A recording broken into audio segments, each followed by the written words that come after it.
It's more than a week later, and people are still talking about Barack Obama's interview with Bill O'Reilly.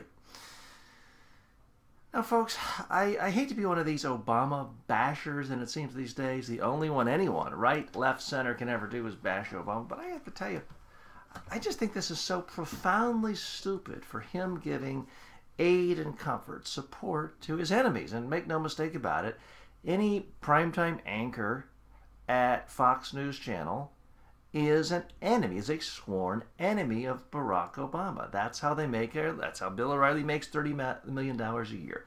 Attacking, vilifying, and smearing Barack Obama. And this idea that with all the liberal hosts out there who have stood by Obama day in and day out for years, they don't get an exclusive interview with Obama. But Obama grants his time, his precious time, to a smear artist, a con artist, a flim-flam man like Bill O'Reilly, and gives credence to this new so-called news network, which isn't really a news network.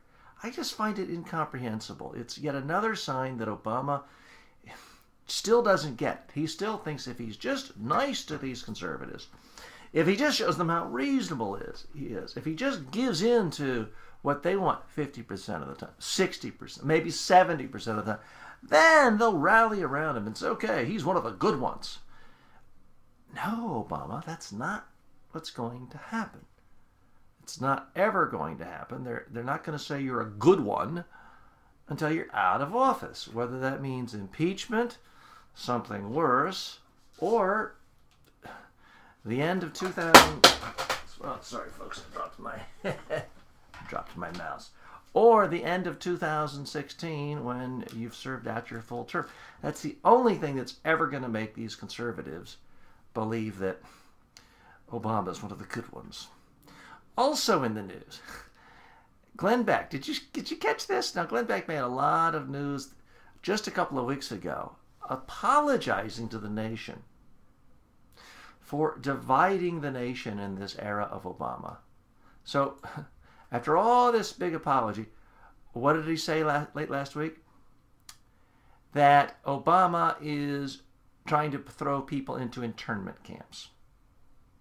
That's right. This United States of America 2014 is basically worse than the Nazi Germany, or certainly a lot worse than the United States during World War II. Yet another half-baked conspiracy theory from Glenn Beck. I'd like to just completely ignore it, and I'm kind of violating my own rules. I said I was just going to ignore right-wing media nonsense. But Glenn Beck is so huge. He's so dominant on the media scene today. Radio, books, TV, everywhere. And he's still injecting his filth into the body politic. Here's the problem right now. A lot of people, myself included, can just ignore right-wing media, but it has been effective at destroying the popularity of Barack Obama. And now you've got Senate Democratic candidates around the country saying, no, Obama, don't come to our state because you're so unpopular. And now we have a situation where the Republicans could very well take back the Senate. There will be no filibuster, which means a Republican-controlled House and Senate. They can pass whatever they want. And if it's one thing we know about Obama, he's typically timid, conciliatory, and an accommodationist. So my big fear is the House and Senate next year is going to pass hundreds of just wildly extremist right-wing public policies, and Obama's going to try to be moderate, and yeah, maybe he'll veto half of them, and the other half are going to be signed into law. That's not good, ladies and gentlemen.